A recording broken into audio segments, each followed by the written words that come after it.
Mahigpit na nagbabala ang Cybercrime Investigation and Coordinating Center sa gitna ng pagsipa ng mga kaso ng crypto at dollar investment scams. Ang detalye sa pananlilinlang na yan ng krimen na yan, tinutukan live ni Giselle Ricafort. Giselle. Miski nagbabala ang Cybercrime Investigation and Coordinating Center laban sa pagdami ng mga investment scam sa gitna ng sipang presyo ng cryptocurrency sa global market.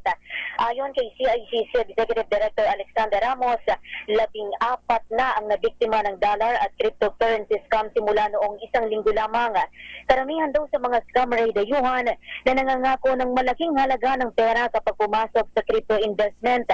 Naglalaro sa higit 5,000 hanggang halos 60,000 piso o 100 hanggang 1,000 dolyar ang nagugoyong investment sa mga Pinoy. Ipinadedeposit sa foreign account ang pera ng biktima, pero kapag na-ideposito ay pinuputol naman ang kanilang komunikasyon.